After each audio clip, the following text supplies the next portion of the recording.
So kung bago ka pa lang sa channel ko, huwag kalimutang mag-like and subscribe. So for today's video, pag-aaralan naman natin ang tips and tricks in multiplying numbers to 9, 10, and 11. So unahin muna natin ang tips and tricks for multiplying single numbers to 9.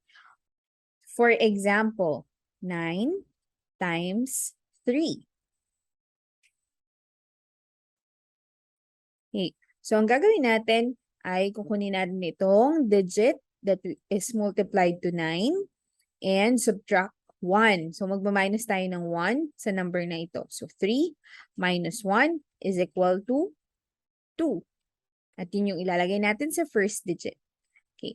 And then yung sagot dito ay isusubtract natin sa 9. So 9 minus 2 is equal to 7. And yun yung ating second digit.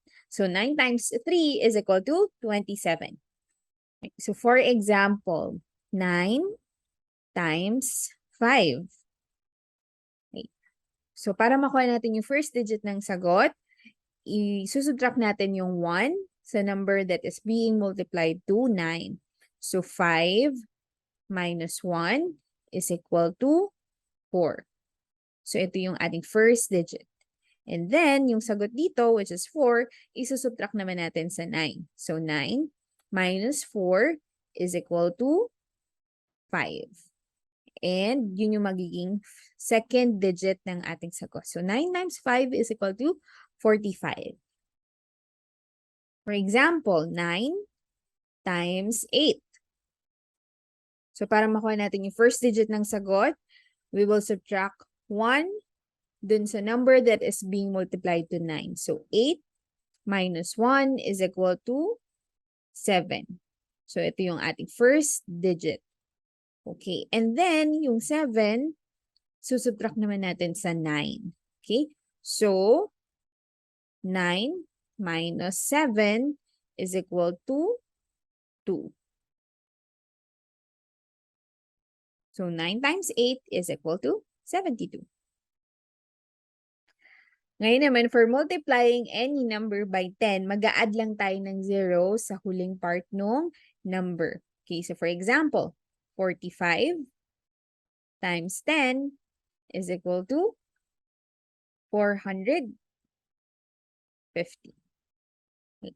Or, okay, let's have another example. 83 times 10 is equal to 830. Kahit na ganong kalaking number pa yan, no? Let's say, 1,671 times 10. Copy lang natin yung number. And add 0 sa dulo. So, the answer is 16,710. Okay, ngayon naman, for multiplying any number by 11. Umpisahan natin sa multiplying single digits by 11. Okay, so for example, 11 times 4. Dodoblihin lang natin yung digit, okay, that is being multiplied to 11. So, ang magiging sagot natin is 44. Okay. Or for example, 11 times 7 is equal to 77. Or 11 times 3 is equal to 33. Okay, so ngayon naman for multiplying two-digit numbers by 11, okay, madali lang ito. Right, so for example, 11 times 23. So magsusulat tayo dito ng tatlong linya.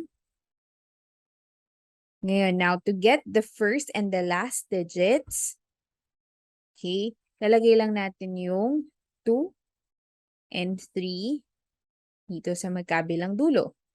At para makuha naman natin yung middle digit, i-add natin yung 2 and 3. So 2 plus 3 is equal to 5. So 11 times 23 is equal to 253. Another example, 11 times 71. Okay. So, susulat ulit tayo dito ng 3 linya. Okay. At kukunin natin itong number that is being multiplied to 11.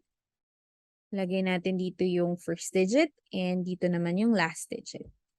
At muli, to get the middle digit, okay, ipag-add natin yung 7 and 1. So, 7 plus 1 is equal to 8.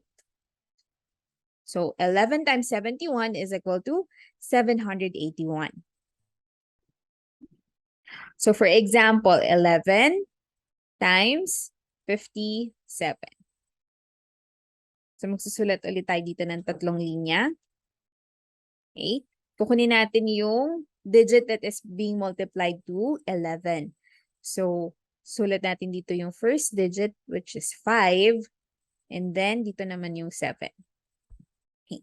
And then, i-add natin yung dalawang numbers. So, 5 plus 7 is equal to 12. Okay, so lagay natin yung 12 dito. Now, of course, isang digit lang ang pwede per place value. Okay, so magkakaroon tayo dito ng additional process. So, we bring down 7 and then bring down 2 and then carry 1 to 5. So, that will be 6. So, ang sagot natin is 627.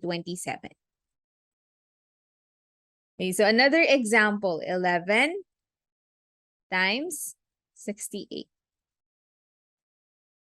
So, maglalagay ulit tayo dito ng 3 linya. Okay? And kunin natin yung number that is being multiplied to 11, which is 68. So, we put here 6, and then dito 8. Tapos, i-add ulit natin yung mga numbers na yan. So, 6 plus 8 is equal to 14. And ilalagay natin yung 14 dito. So, again, of course, pwedeng isang digit lang per place value. Okay? So, we bring down 8 and 4. Tapos yung 1, i-carry over natin sa 6 and we'll get 7. So, the answer, 11 times 68 is equal to 748. So, ang dali lang, di ba? Okay, so kung may iba kayong mga katanungan, pwede niyong ilagay sa comment below. Right? At kung nagustuhan naman ninyo ang video na to, don't forget to like, share, and subscribe.